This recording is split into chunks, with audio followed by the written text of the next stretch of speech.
Hello guys, happy Holi. कैसे हैं आप सब?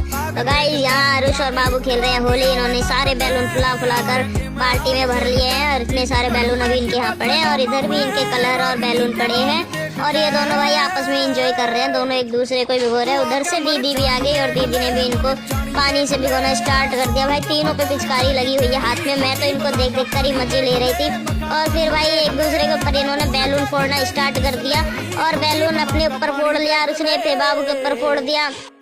रास्ते में जा रहे थे गाइस बंटी भाई और इन्होंने बंटी भाई के ऊपर भी बैलून फेंके। फिर भाई आ रहे थे घेर में तो भाई इधर बक्के आ गई है। भाई का वेट कर रहे थे। जैसी भाई आए इन्होंने बैलून भाई के सर पर फेंक डाले और फिर भाई अपनी अपनी पिचकारी भर के फिर जीतू भाई आ गए। उनके ऊपर भी इन्होंने बहुत सारे बैलून फेंके। फिर वो भी घेर में ही आने वाले थे तो ये भागकर फिर से गए और उनका वेट कर रहे थे उनके आने का। और जैसे ही वो आए फिर उनके ऊपर भी घेर दिया और वो तो बच गए पर पीछे से सुजीत भाई को इन्होंने पूरा भिगो दिया और भाई दोनों बहुत ज्यादा मजे कर रहे थे। और रास्ते में जो भी बच्चे थे उनको सबको परेशान किया इन्होंने। बड़े को भी परेशान किया, बच्चों को भी किया।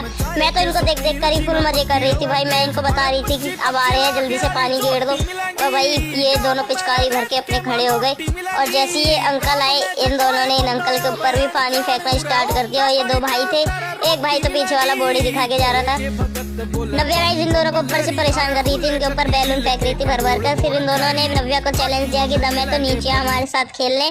और तब तक ये पिचकारी भर रहे थे अपनी और नव्या आ गई। फिर मैं गेट खोलने चली गई नव्या के लिए और नव्या अपने कलर बैलून स्प्रे सब कुछ लेके आ गई इनको परेशान करने। नव्या ने कलर लगाया सबके और फिर ऊपर चले गए हम। और भाई फिर नव्या ने जैसे ही इनको कलर लगाया भाई इन दोनों ने तो नव्या को अच्छे से घेर लिया।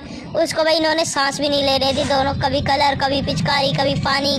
भाई उसको नहीं इन्होंने 1% भी सांस लेने दिया। भाई बाबू और आरुष तो दोनों एक साथ मिल गए और नव्या अकेली पड़ गई। नव्या को इन दोनों ने बिल्कुल भी सांस नहीं लेने दी। देखो गाइस, देखो उसको भाई भगा भगा के इन दोनों ने मारा। उसने अपना गुलाल उठाया पर इन दोनों ने उससे वो गुलाल भी छीन लिया था थोड़ी देर में।